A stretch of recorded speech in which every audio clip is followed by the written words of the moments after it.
absen, tetapi menurut pertemuan kita baru pertemuan pertama karena kemarin Anda tidak hadir, ya. Jadi untuk mata kuliah CAD/CAM ini, insya Allah saya pegang sampai pertemuan ke-16 terakhir. Jadi dosennya yang ngajar saya. Jadi tolong diperhatikan yang kira-kira bisa Anda catat, ya. Yang kira-kira Anda pahami dilanjut saja, yang kira-kira Anda tidak paham nanti bisa ditanyakan. Jadi mata kuliah CAD/CAM ini merupakan mata kuliah muara dari beberapa mata kuliah yang ada di jurusan mesin di semester awal. Pertama itu adalah muara dari mata kuliah yang pasti itu gambar, ya. Apakah itu gambar teknik maupun gambar mechanical drawing-nya atau gambar mesin. Kemudian ada metrologi industri, kemudian ada pemilihan bahan seperti proses produksi, material. Nah, itu baru bermuara ke mata kuliah pilihan. Jadi di jurusan mesin itu ada 3 konsentrasi, ya. Pertama, konsentrasi proses produksi atau manufaktur, kedua konsentrasi konversi energi, ketiga konsentrasi konstruksi. Jadi masing-masing konsentrasi tersebut ke bawahnya mempunyai cabang-cabang mata kuliah dan muaranya di mata kuliah pilihan. Jadi artinya ketika Anda mengambil mata kuliah pilihan itu adalah yang ada dalam benak Anda ketika Anda mengambil tugas akhir sudah punya ide, ya, sudah punya ide. Saya mau posisinya mau di proses produksi, di manufaktur atau di konversi energi atau di konstruksi. Makanya ngambil mata kuliah pilihan, ya. Jadi mata kuliah pilihan itu pertama untuk memberikan pemahaman kepada Anda bagaimana mengambil tema-tema yang berhubungan dengan proses produksi, desain atau manufaktur, ya. Atau misalnya Anda senangnya di konversi energi, pasti Anda mengambil mata kuliah konversi energi, perpan, meklu, konversi energi, termo, seperti itu. Kalau Anda senangnya di konstruksi, ya pasti Anda mengambil mata kuliah yang di bawahnya, ya. Ya seperti konstruksi mesin, ada pemilihan bahan. Dan kalau misalnya Anda senang di desain, di proses produksi atau di proses manufaktur, ya Anda bukan memprioritaskan lah istilahnya, lebih care terhadap mata kuliah yang berhubungan dengan mata kuliah pilihan. Nah, ketika Anda ngambil mata kuliah pilihan, disitulah Anda istilahnya memperoleh suatu pemikiran atau memperoleh suatu ide atau tema, oh ini kira-kira judul tugas akhir saya. Kenapa? Karena dalam mata kuliah pilihan itu banyak sekali ide-ide yang diberikan oleh dosen, apakah itu baik perancangan atau proses pembuatan atau analisa itu sendiri yang berhubungan dengan mata kuliah pilihan itu sendiri, ya. Jadi nanti Anda tidak akan mengalami kesulitan kalau pas mengambil proposal tugas akhir dari mata kuliah ini saya sudah dapat informasi seperti ini. Dari mata kuliah ini saya sudah memperoleh informasi seperti ini. Itu kira-kira tujuan dari mata kuliah pilihan itu. Jadi di jurusan mesin banyak sekali mata kuliah pilihan, tidak hanya CAD/CAM, ya, banyak sekali pilihan-pilihan yang bisa Anda ambil yang sesuai dengan kriteria pada diri Anda, yang sesuai dengan kecocokan Anda, ya, yang sesuai dengan istilahnya bukan senang dan tidak senang, bukan. Kalau di mata kuliah itu tidak ada istilah senang dan tidak senang, semua mata kuliah itu harus Anda dapat, ya. Harus Anda dapat. Karena itu modal Anda ketika Anda bekerja, ketika Anda melanjutkan studi lagi, ya, ketika Anda berada di suatu tempat bekerja, semua mata kuliah yang ada di jurusan mesin itu wajib Anda ikutin, ya. Jadi jangan pilih-pilih, saya senang ini, saya mah yang kalau mata kuliah ini asal hadir saja, saya senang ini, mata kuliah ini asal hadir saja. Jangan seperti itu, ya. Karena namanya mata kuliah bukan hanya di jurusan mesin, di setiap prodi itu mata kuliahnya itu berhubungan satu sama lain, satu sama lain, satu sama lainnya ya. Jadi muaranya di mata kuliah pilihan, kemudian hasil akhirnya nanti ketika Anda mengambil skripsi. Nah, itulah karya ilmiah Anda dibuat berdasarkan perkuliahan yang pernah Anda alami, gitu, yang pernah Anda ikuti seperti itu. Oke, kita mulai saja untuk mata kuliah CAD/CAM ini. Jadi mata kuliah CAD/CAM ini ada penggabungan dua mata kuliah. Pertama mata kuliah CAD, kemudian mata kuliah CAM. Ya, kalau CAD kita cenderung ke aplikasi desainnya, merancangnya. Ya, kalau CAM kita cenderung ke aplikasi bagaimana benda yang dibuat itu diprosesnya, bagaimana kita cara menentukan parameter proses pemesinannya, karena kita pasti bergerak di bidang pemesinan kalau CAD/CAM itu. Ya, kita mulai dari CAD, kita bagaimana mendesain suatu komponen yang akan kita buat.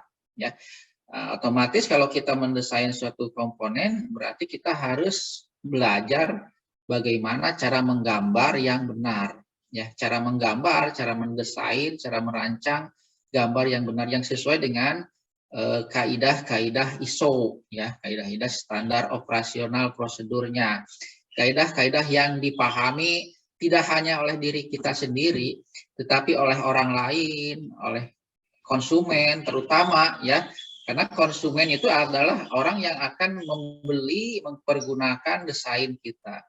Kalau gambar rancangan kita tidak dipahami oleh konsumen, ya otomatis nanti akan timbul masalah. Timbul masalahnya kalau misalnya nanti komponennya rusak. Nah, kita perlu mengganti, si konsumen perlu mengganti alat yang kita buat. Cara menggantikannya kan kita bisa membuatnya, ya, atau kita bisa membeli.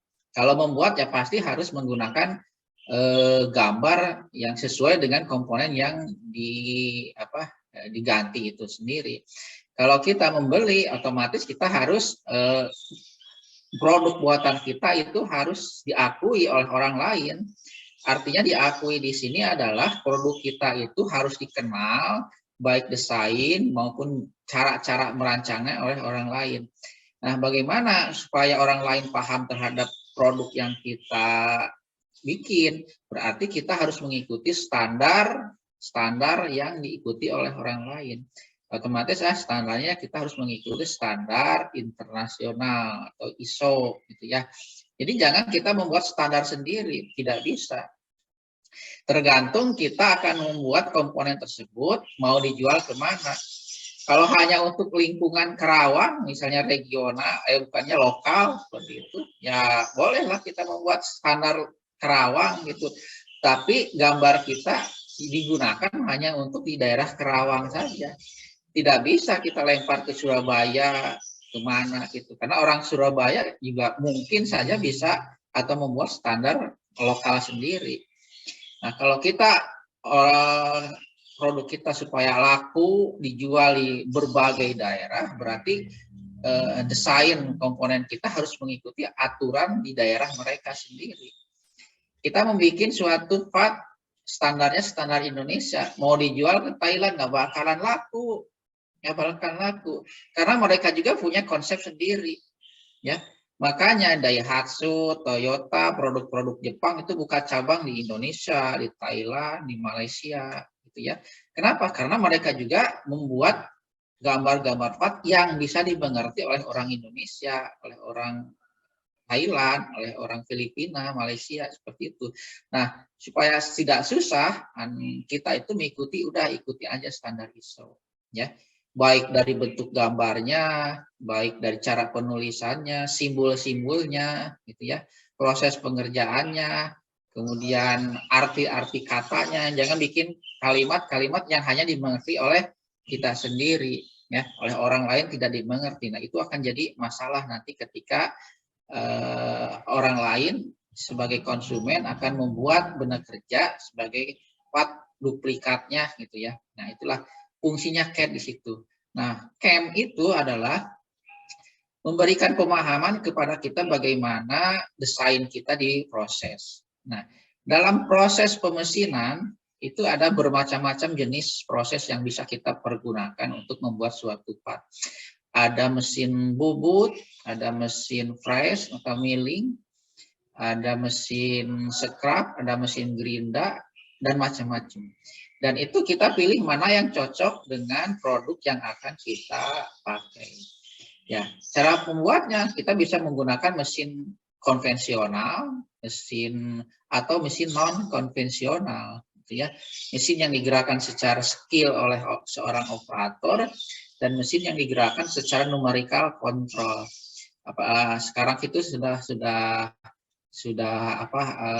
menjamur di Indonesia itu mesin-mesin yang digerakkan oleh numerical control yang misalnya mesin CNC gitu. Tapi untuk mesin-mesin yang dioperasikan oleh operator manual juga tetap masih banyak. Kenapa? Karena mereka itu punya konsumennya masing-masing, ya, punya pasarnya sendiri, ya, punya pasarnya. Kalau di daerah saya itu di Bandung ada satu kawasan yang dari ujung jalan sampai dari ujung barat sampai ujung timur mesin bengkel semua, ya. Itu lokasinya di daerah Pungkur, ya, di daerah Pungkur dari kebun kelapa sampai ke perempatan Pungkur itu kira-kira ada sekitar 700 meter panjangnya. Itu mesin bengkel semua. Itu yang manual semua, ya. Dan mereka punya konsumen sendiri, ya, punya konsumen sendiri. Ya, konsumennya juga yang hanya menggunakan proses pembuatannya, menggunakan komponen itu dengan menggunakan mesin bubut yang manual itu. Tapi sekarang juga sudah banyak yang mesin bubut yang menggunakan numerical control pakai CNC, gitu ya.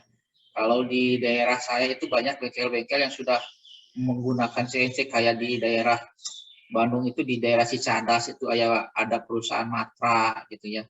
Itu khusus bengkel besar di situ, ya, itu menggunakan CNC, ada Pigano, itu macam-macam.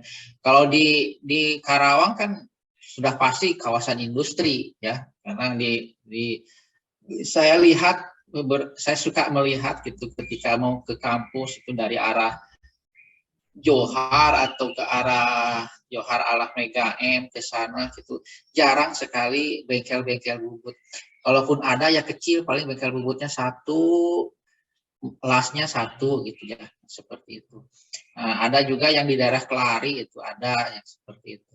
Tapi tidak terlalu banyak. Ya, justru yang mungkin karena pasarnya, kalau di Karawang itu pasarnya sudah pasar industri. Jadi banyak sekali di industri-industri yang membuat komponen-komponen tersebut, ya. Beda dengan di Bandung, terbalik, ya. Justru konsumen itu banyak membuat produk-produk itu di tempat-tempat bengkel yang manual seperti itu. Nah, nanti ketika kita berbicara CAM, kita bisa membuat suatu parameter proses pemesinan yang sesuai dengan produk yang kita buat. Ketika kita membuat suatu part, ya, yang pertama kali kita lihat itu adalah fungsi part itu buat apa. Nah, baru setelah kita selesai mengetahui fungsinya buat apa, karena kan dari fungsi kita akan menghitung atau mendesain apakah beban yang terjadinya beban apa, ya. Apakah beban statik, apakah beban dinamik, kemudian tegangannya yang paling besar itu di mana, apakah terjadi konsentrasi tegangan atau di mana. Nah, baru kita bisa menentukan materialnya terbuat dari apa, ya. Setelah kita menentukan materialnya terbuat dari apa, baru kita menentukan parameter proses pemesinannya. Parameter proses pemesinan kan ada 5, ya. Mulai dari kedalaman makan, kemudian ada putaran mesin atau putaran spindle, kemudian ada waktu pemesinan, kemudian ada gerak makannya, ada gerak potongnya. Nah, itu kita hitung, baru kita lakukan simulasinya. Nah, simulasi di sini itu adalah fungsinya untuk memperkecil terjadinya kesalahan ketika benda tersebut akan diproses, gitu ya. Nah, jadi tujuan camp itu adalah salah satunya untuk meminimalkan terjadinya error, ya, sehingga mengakibatkan benda kerja itu menjadi gagal. Nah, dengan camp itu kita melakukan simulasi di komputer, ya. Oh, ternyata kalau gerakannya seperti ini ada celah yang tidak dibubut. Berarti kan kita ganti lagi desainnya. Nah, nanti dari camp ini akan muncul ya kode-kode yang namanya G-code, ya kode G. Ya, kode G yang akan bisa kita transfer ke mesin CNC. Nah, setelah di mesin CNC itu kan otomatis logikanya di camp sudah beres. Di mesin CNC tinggal kita melakukan operasi proses pembuatan. Operasi proses pembuatan untuk membuat part. Nah, setelah masuk ke mesin CNC ya otomatis kita tinggal mengeksekusi saja. Ya. Artinya programnya sudah oke, ya, parameter proses pemesinannya sudah oke, jadi tidak ada masalah.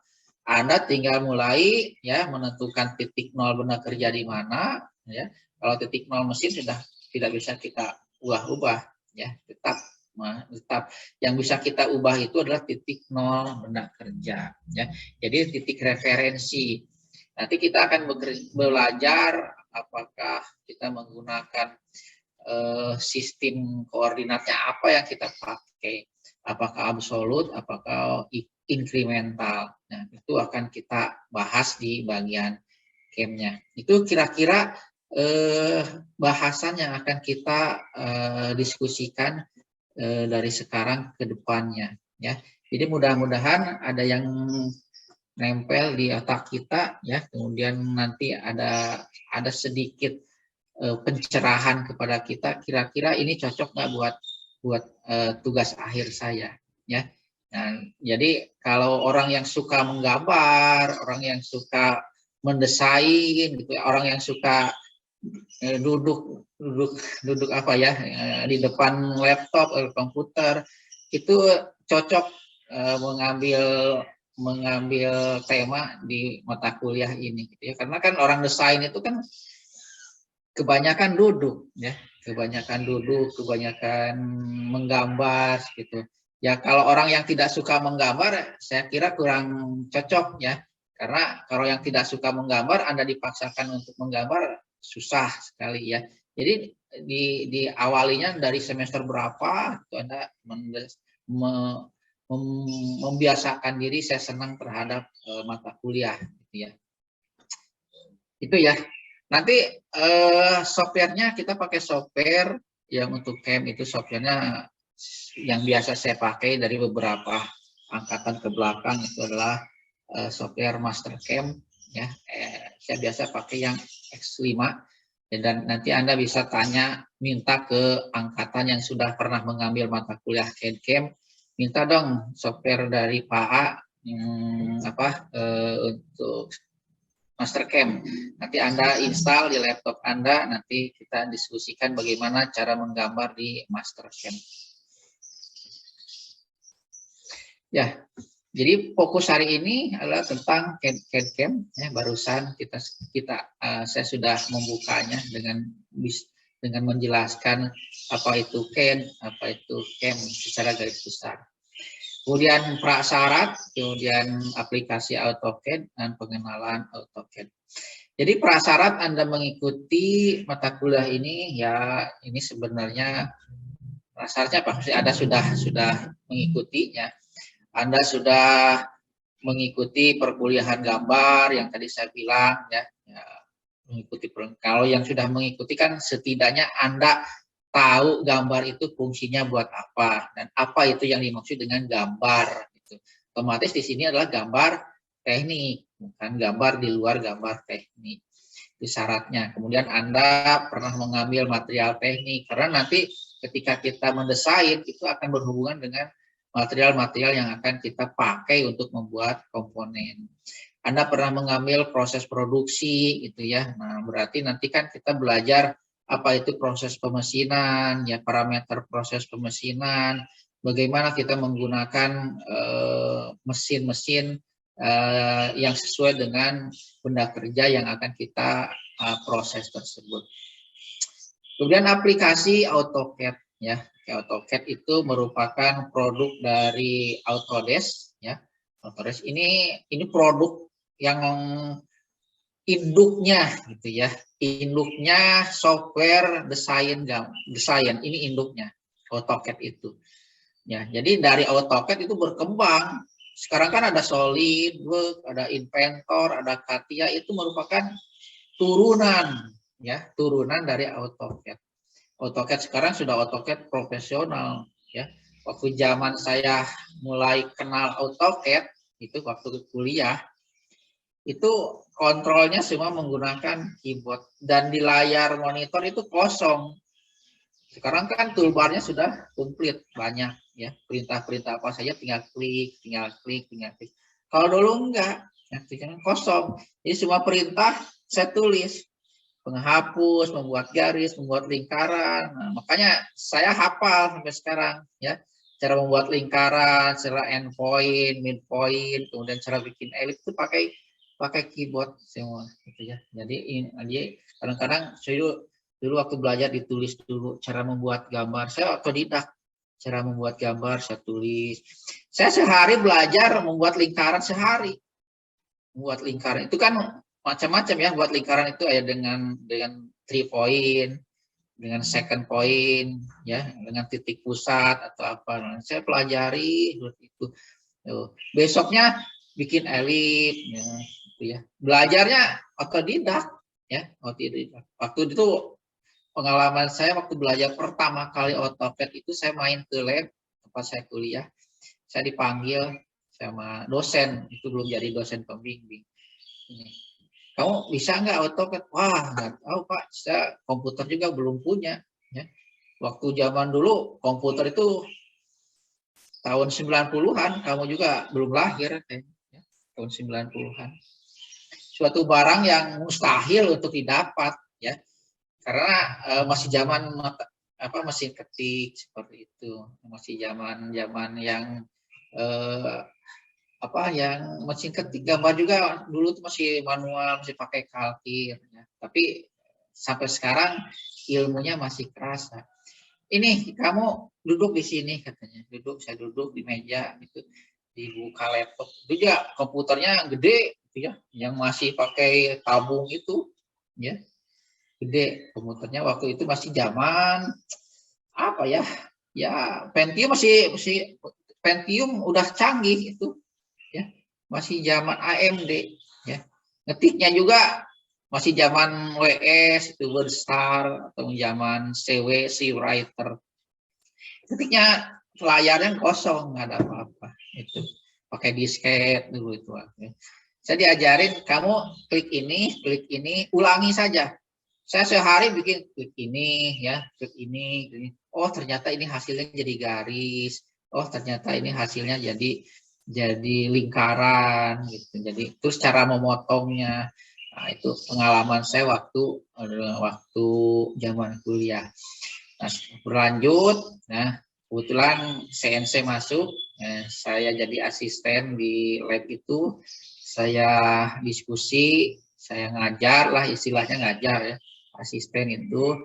Kebetulan setelah selesai, ya, pekerjaan saya itu di bidang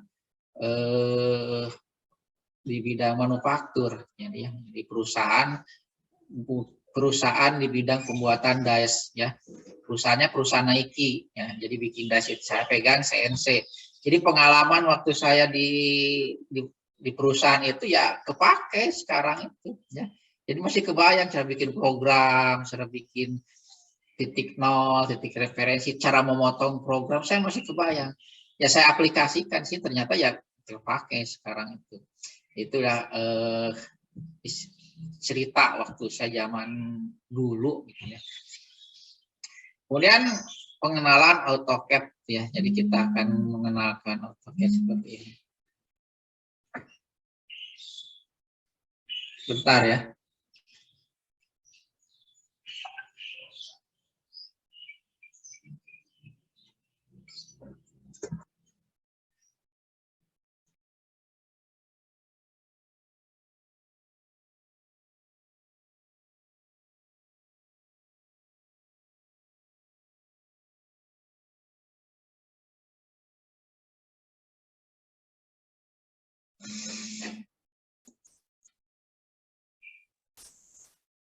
Nah, ini CAD itu awal mulanya dari sini nih, dari mesin gambar ini.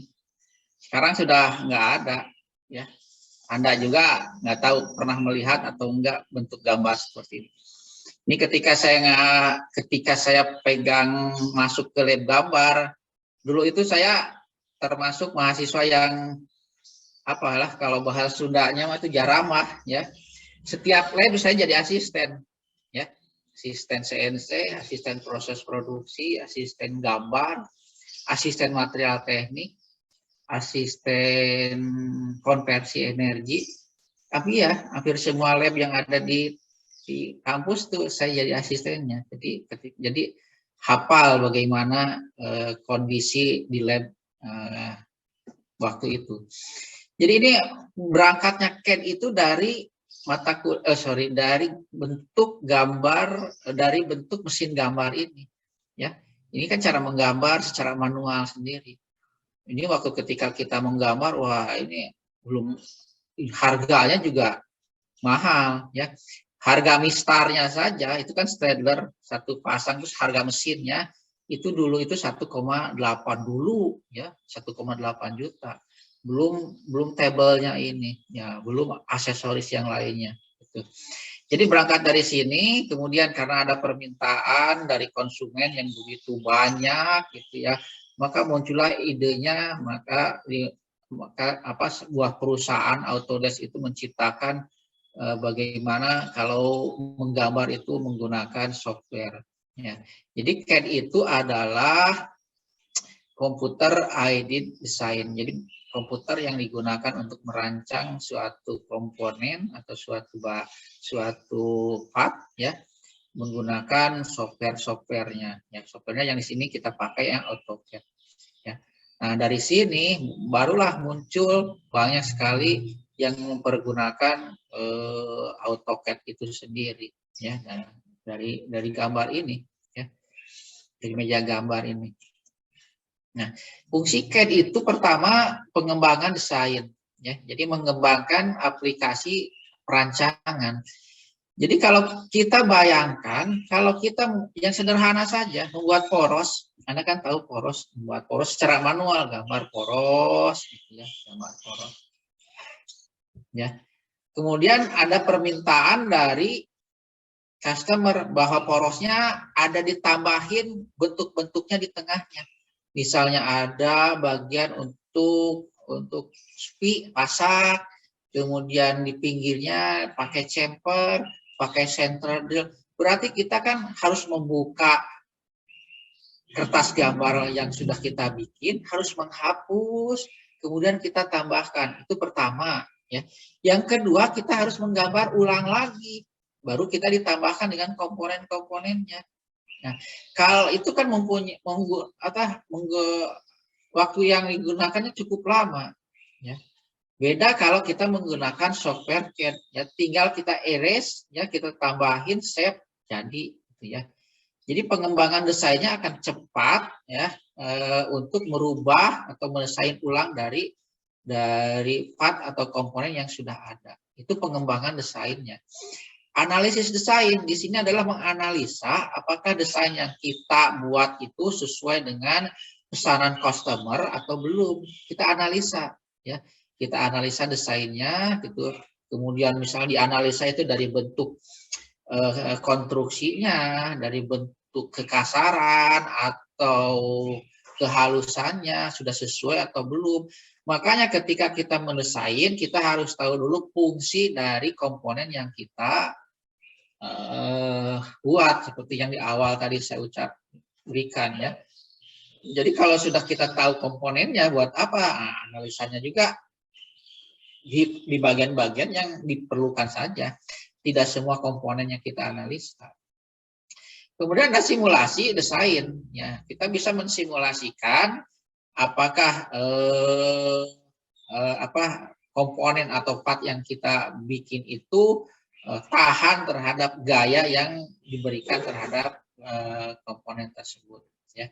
Kemudian evaluasi desain, kita mengevaluasi sudah dikembangkan desainnya, kemudian analisanya sudah dirancang, simulasinya sudah ditentukan, kita evaluasi.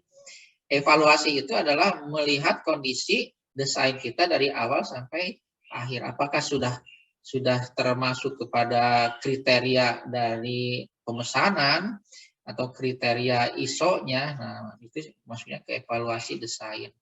Kemudian otomatisasi pembuatan konsepnya. Baru kita melihat konsep proses pembuatannya bagaimana kalau membuat seperti ini. Mesin yang digunakannya apa yang sesuai dengan konsep komponen yang akan kita buat. Kemudian perbaikan dan modifikasi desain. Nah, kalau ada perbaikan-perbaikan, kita tidak akan susah untuk merubah gambarnya karena kita masih dalam kondisi di software, kita tinggal diganti secara langsung pada itunya. Itulah ya fungsi CAD itu. Yang pasti fungsi CAD itu untuk mempercepat proses pengerjaan suatu rancangan atau desain. Intinya seperti itu ya. Nah, kemudian CAM itu Computer Aided Manufacturing ya, teknologi perancangan, pengaturan dan pengontrolan pembuatan produk dengan bantuan komputer ya. Jadi dengan ketika kita berbicara CAM ya, kita bisa mensimulasikan, membuat gerakan-gerakan yang terjadi. Bagaimana kalau kita mensimulasikan langsung di mesin CNC? Wah, itu salah besar. Salah besarnya kalau terjadi kesalahan, bisa mesin CNC-nya rusak, ya, material banyak terbuang, pahat banyak yang tumpul, lah itu akan banyak sekali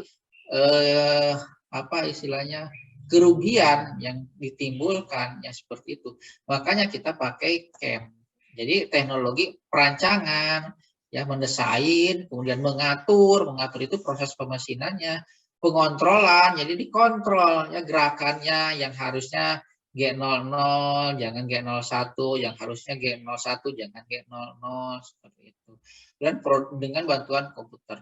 Kalau pakai CAM ya mau nabrak mau enggak juga enggak masalah ya, enggak ada yang tidak ada yang rusak nantinya. Paling juga kita tinggal edit lah. Itulah keuntungan dari CAM itu. Jadi intinya untuk meminimalisasi terjadinya kesalahan ya, error ketika benda yang kita buat itu sudah masuk ke mesin CNC seperti itu, atau mesin-mesin yang digerakkan secara numerical control. Karena mesin yang digerakkan secara numerical control itu bergerak sesuai dengan program yang kita berikan. Kalau programnya ke kiri ya ke kiri saja, nggak bisa ke kanan. Itu. Ya, itu tentang CAM. Nah ini cakupan keahlian CAM ya. Jadi nanti ada CAPV ya, Computer Aided Process Planning. Jadi persiapan pekerjaan yang dibantu dengan komputer. Jadi di sini hanya mempersiapkan ya. Pemrograman NC, numerical control, dan pemrograman robot. Jadi kira-kira kita itu bagaimana kalau membuat suatu program. Ya. Kalau nggak salah ada mata kuliahnya ya. Saya nggak tahu apa mata kuliah reguler, apa pilihan khusus juga yang termasuk kepada pemrograman CNC itu. Saya pernah melihat di KRS-nya ada pemrograman CNC. Itu apakah perkuliahan atau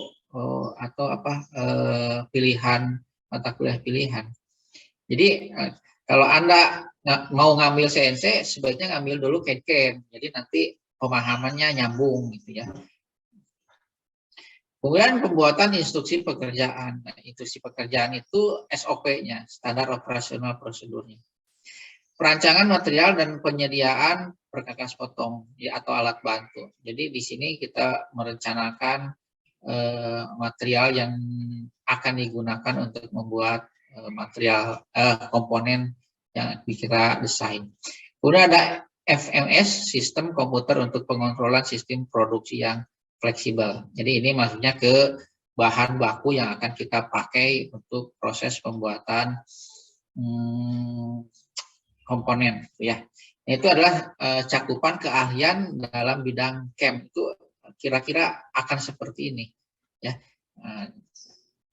Jadi kalau ada perusahaan manufaktur dicari lulusan S1 teknik mesin paham terhadap CAVV gitu ya, terhadap tentang CAM. Berarti kalau dimintanya paham terhadap CAVV, Anda bisa membuat proses persiapan suatu pekerjaan dari awal sampai akhir.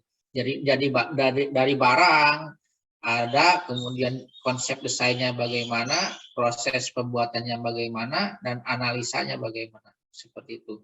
Kalau misalnya dicari lulusan S1 teknik mesin menguasai pemrograman NC, berarti Anda di situ harus bisa membuat suatu program, ya, ya, apakah itu secara manual atau menggunakan software CAM itu, ya. Kemudian kalau Anda lulusan S1 teknik mesin dicari untuk pekerjaan instruksi pekerjaan, jadi SOP-nya. Jadi Anda di sini diminta untuk membuat suatu SOP dalam proses pembuatan apa gitu ya. Jadi Anda itu harus memahami. Kalau di industri kan harus spesifik, ya, harus spesifik permintaannya. Nah, ini tentang apa ya? Tentang CAD/CAM. Jadi hubungan CAD dengan CAM. Hasil desain CAD dapat langsung diinteraksikan dengan CAM untuk membuat sebuah produk, ya. Ini ada data CAD. Data CAD itu kan mulai dari gambar, mulai dari dimensi, mulai dari kekasaran atau keharusan permukaan, ya, dari sini kemudian masuk ke proses CAM, ya. Proses CAM itu dieksekusi ya, sesuai dengan gambar yang kita berikan, ya. Nah, kemudian masuk ke proses pembuatan sampai benda tersebut jadi, ya. Nah, kalau orang desain, ya, ini tiga-tiganya itu kerjaan dia, ya. Beda antara orang proses.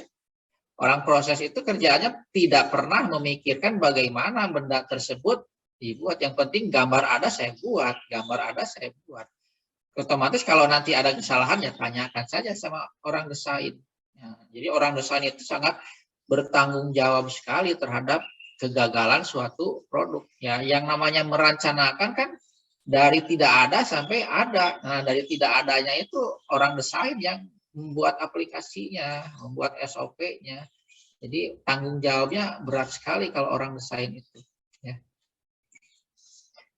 Kemudian prasyaratnya yang tadi, ya. Jadi Anda mengetahui dasar-dasar teknik mesin, gambar teknik, mengetahui aturan gambar, mengetahui standar-standar dalam gambar, pernah dan bisa mengoperasikan komputer. Nah, saya kira prasyaratnya ini Anda sudah memiliki semua, ya. Tidak mungkin Anda tidak tahu bagaimana cara menggambar teknik, tidak mungkin. Nah, Anda pernah mungkin sudah lulus lah beberapa tahun ke belakang cara menggambarnya, ya. Mengetahui standar-standarnya, apalagi sekarang itu kan anak-anak sekarang tuh lebih pintar menggunakan komputernya, ya. Karena sekarang itu sudah era zamannya komputerisasi. Banyak sekali kegiatan-kegiatan yang menggunakan jasa komputer, ya, media-media sosial juga banyak. Aplikasi CAD, ya. Jadi AutoCAD adalah perangkat lunak komputer CAD, ya, untuk menggambar 2 dimensi dan 3 dimensi yang dikembangkan oleh Autodesk. Jadi ini produk pengembangan dari Autodesk, ya. Ini web resminya, ya. Anda kalau mau install masuk aja ke sini. Nanti ada yang free, ya, yang free itu ada buat student, buat pelajar itu free, ya. Ambil saja itu, bisa diinstal. Saya juga installnya yang free, ya. Tapi saya bukan AutoCAD-nya, tapi Make-Base-nya. Sudah ke mechanical desktop-nya. Nah, ini aplikasinya, ya. Nah, ini nggak usah lah semua. Jadi dulu itu masih zaman rilis rilis berapa ini ya? Tahun wah, rilis 1 ya, rilis 1 tahun berapa? Tahun 93-an ya. Rilis. Nah, saya baru mulai dari rilis ke 11. Nah, saya belajar itu rilis 11. Dari sini saya tahu perkembangannya. Nah, dari sini sudah bukan rilis lagi ya. Sudah ada mulai AutoCAD 2000, AutoCAD profesional ya. Kalau rilis itu pengembangannya. Misalnya rilis 1 cuma sampai sini. Aplikasi toolbarnya rilis 12 tambahin dikit, rilis 13 ditambahin lagi. Itu cuma penambahan penampilan di layar komputernya. Nah, inilah kira-kira AutoCAD ini. Saya yakin Anda sudah apa ya? Sudah bisa lah AutoCAD. Jadi saya di sini hanya membantu Anda mengingatkan kembali ya. Jadi kira-kira yang belum familiar dengan AutoCAD ya mulai dari sekarang dimulai saja ya. Karena akan membantu Anda ketika Anda ya tugas akhir lah, targetnya sekarang. Kalau nanti kan target Anda di industri tempat Anda kerja itu bisa berkembang dengan pesat. Ini pengenalannya, nih layarnya seperti ini. Nah, ini pengenalan AutoCAD. Nanti saya juga akan sedikit langsung di aplikasinya saya buka. Ini seperti ini. Di lembar apa pengenalannya seperti ini.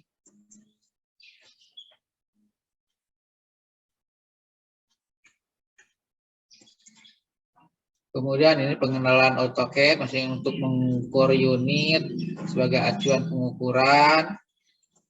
Kemudian untuk pengenalan AutoCAD-nya seperti ini ya, untuk kita untuk membuat suatu batas gambar. Ini kalau kita masih manual menggambarnya, padahal kan sekarang sudah ukuran-ukuran gambar sudah langsung ada di tampilannya, bawaannya sudah ada. Tapi tidak salah kita belajar saja.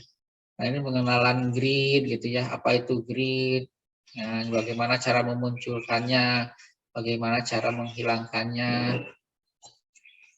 Kemudian ini membuat grid gitu ya, nah, masih grid ini titik-titik. Ini sebagai alat bantu kita untuk mempermudah, oh ini batasannya sampai sini kalau A4, kalau A3 nanti bisa berubah lagi dan seterusnya.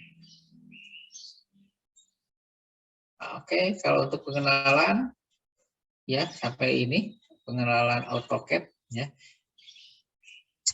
Kita masuk ke ada pertanyaan dulu, silahkan sambil saya minum.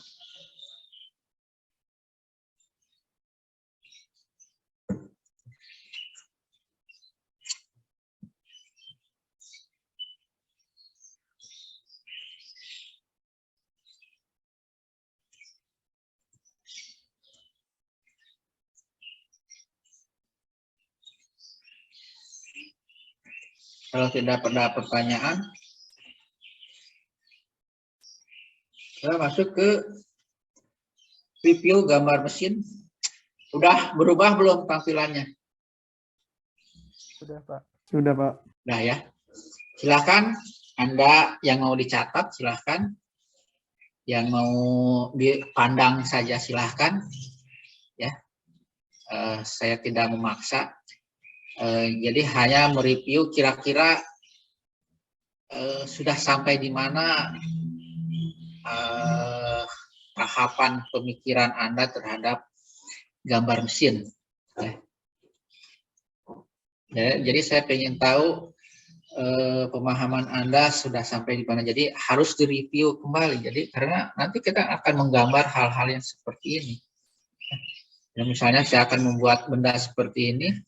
Nah, fungsinya buat apa dulu ini? Buat apa gitu ya. Nanti dari fungsi ini kita baru bisa menentukan materialnya apa. Gitu ya.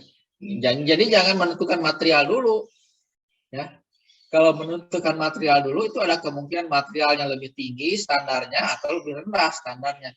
Yang bahaya itu yang lebih rendah dari sifat mekanik yang akan terjadi pada material tersebut. Ya. Bebannya terlalu gede. yang bisa ditahan oleh material tersebut. Nah, itu. Kalau terlalu tinggi, cost-nya yang akan rugi Anda. Ya. Yang seharusnya dia hanya bisa menahan bebannya 10 Newton, Anda pakai baja yang bisa menahan bebannya 100 Newton. Wah, itu kan cost yang akan dikeluarkan oleh Anda besar, ya, dan tidak akan terpakai. Bedanya juga banyak. Ya. Nah, itulah perlunya seorang mendesain itu untuk menghilangkan, bukan menghilangkan lah, meminimalisir hal-hal yang seperti itu.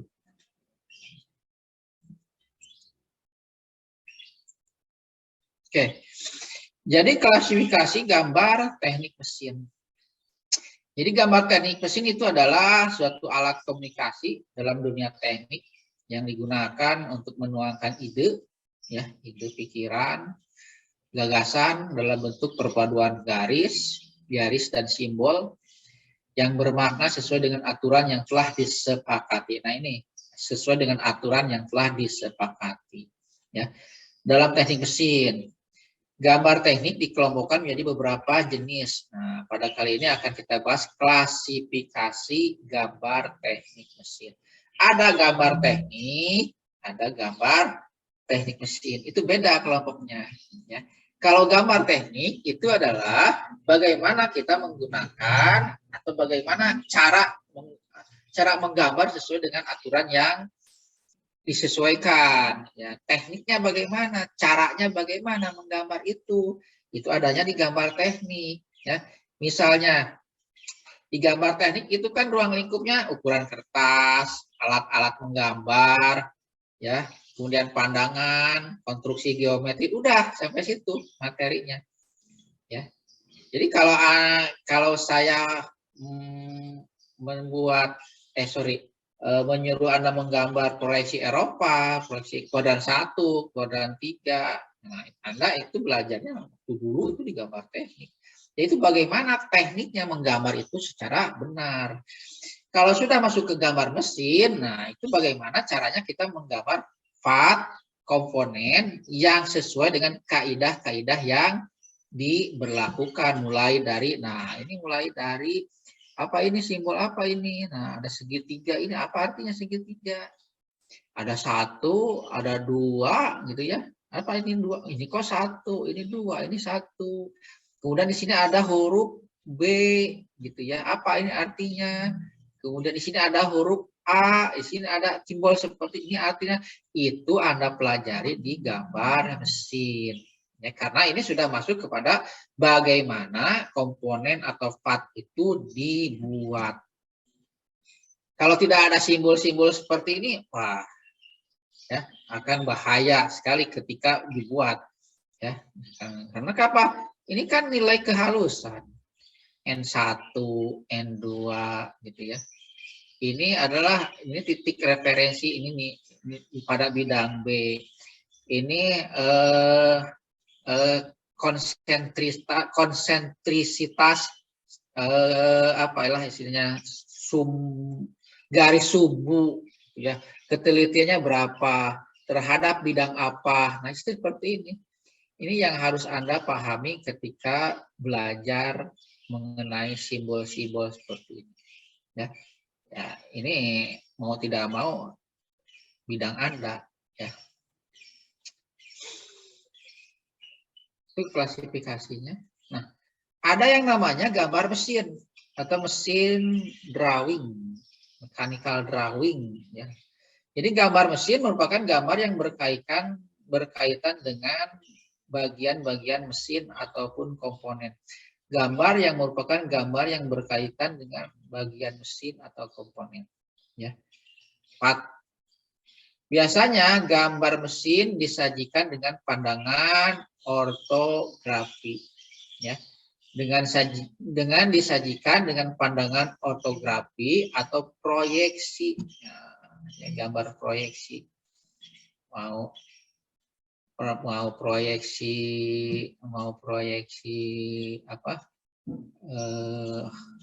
mau proyeksi apalah, kuadran 1 atau kuadran 3 seperti itu. Jadi ini gambar kerja ya.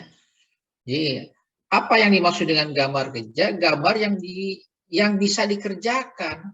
Ada gambar yang tidak bisa dikerjakan, ada gambar yang bisa dikerjakan.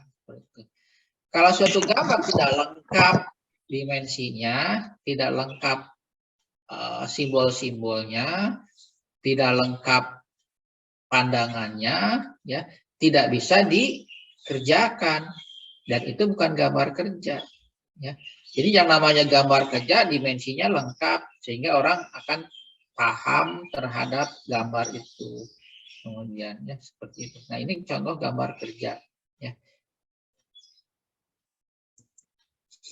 Nah, ada gambar bagian atau part drawing, ya. Jadi gambar bagian atau gambar komponen adalah gambar rinci dari komponen untuk memfasilitasi pembuatannya, ya. Jadi prinsip proyeksi ortografi harus jelas dan teknik representasi grafis harus diikuti untuk mengkomunikasikan secara detail dalam gambar bagian, ya. Jadi gambar bagian yang sangat rinci dalam detail bukan gambar produksi, gambar partnya. Misalnya ada ragum, ya. Jadi gambarnya per part. Ini penjepitnya, ini base-nya, ini penekannya. Nah, nanti dari situ per part itu kita bisa memberikan instruksi proses pembuatannya secara detail dan mudah dipahami oleh orang. Kemudian gambar rakitan atau assembling drawing, ya. Jadi gambar rakitan adalah gambar mesin yang menampilkan seluruh komponen yang telah dibuat dalam bentuk yang sudah dirakit. Ini ya, ini gambar assembling. Jadi sudah menjadi satu kesatuan secara utuh, dan baru kita mengetahui fungsi dari gambar itu dari gambar rakitan. Kalau kita copot satu-satu, ini ada 8 komponen. Ya, ini nomor 1, nomor 2, nomor 3 kita pecah semuanya. Nah, itu gambar part atau gambar bagian. Kemudian nah, setelah kita tahu pengelompokan gambar, nah kita perlu tahu apa itu standarisasi, ya. Jadi standarisasi itu diperlukan sebagai patokan atau pegangan teknis dalam sebuah proses atau metode yang berguna dalam pengembangan dan percepatan sebuah manufaktur, ya, yang berdampak pada kepercayaan konsumen terhadap hasil produksi. Mengapa kita perlu standarisasi, ya? Jadi supaya konsumen percaya kepada kita, apa yang kita buat itu benar. Ya, benar. Contoh sederhananya gini. Nah, saya ambil contoh pada pengujian material, ya. Anda punya mesin uji di lab, ya, menguji uji tarik material baja IC 1045, uji tarik gitu ya, di lab. Hasilnya ada. Nah, setelah itu hasil pengujian Anda presentasikan di Jakarta. Ya, Anda presentasikan di Jakarta. Nah, orang yang mendengar presentasi Anda, ya, akan bertanya, benar enggak ini hasil pengujiannya? Ya benar, Pak. Nah, dari mana Anda tahu ini benar? Nah, Anda harus menjawab bahwa mesin yang saya gunakan untuk melakukan pengujian sudah terstandarisasi ISO sekian. Baru hasil pengujiannya bisa diakui oleh halayak ramai. Ya. Kalau mesinnya buatan tugas akhir buatan mahasiswa dipakai untuk penelitian dan diprestasikan hasil penelitiannya di Surabaya, nggak bakal diakui kebenaran, ya, nggak bakal diakui karena mesinnya belum terstandarisasi, belum dikalibrasi, ya, apakah komponennya benar cara membuatnya. Nah, itulah mengapa perlu standarisasi untuk pengakuan benda yang kita buat oleh orang lain. Standarisasi itunya mesinnya, ya.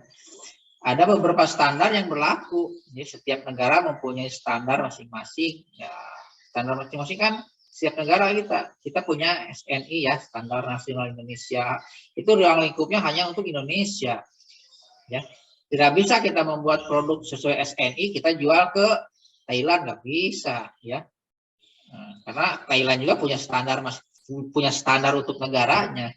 Kecuali kalau kita membuat suatu produk berdasarkan standar yang diakui oleh dunia ISO. Nah, itu baru masuk ke semua negara. Dijualnya juga bisa masuk ke semua perusahaan yang ada di negara lain. Kenapa?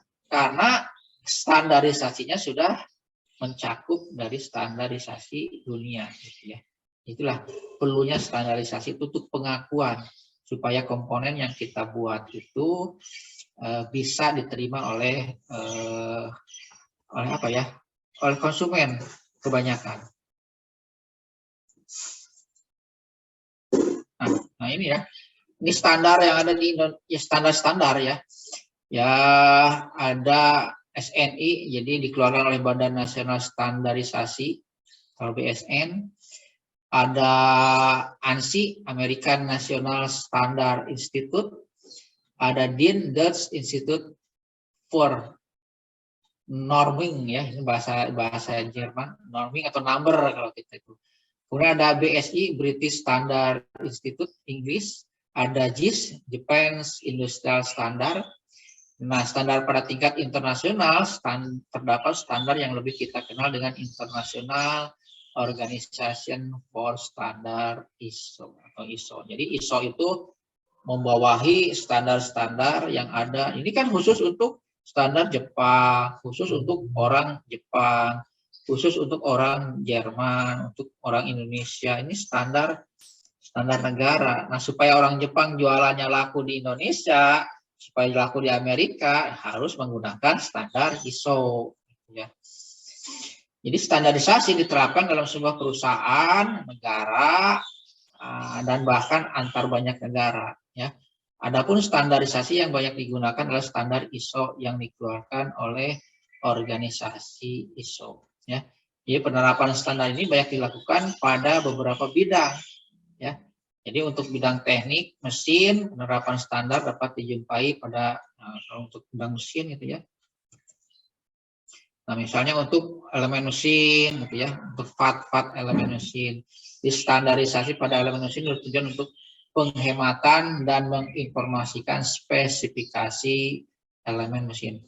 Nah, kalau kita jualan baut dengan simbol seperti ini, ya orang luar akan paham, ya, akan paham, ya. A270 itu apa, 8 itu apa, ya. Nah, mereka sudah paham karena mereka juga mengenal standar ini kalau itu dikeluarkan oleh ISO. Ya. Jadi kalau kode 8 itu artinya mur tersebut memiliki ketinggian 0,8 ya dari diameter lubang mur. Bahan yang digunakan baja ataupun baja paduan dengan memiliki ukuran 8 kali 100 Newton per milimeter persegi bebannya. Kemudian kode A2 strip 70 itu A-nya itu menunjukkan dibuat dari baja stainless ya dengan struktur mikro austenit. 2 itu menunjukkan bahan campuran dengan menggunakan krom dan nikel.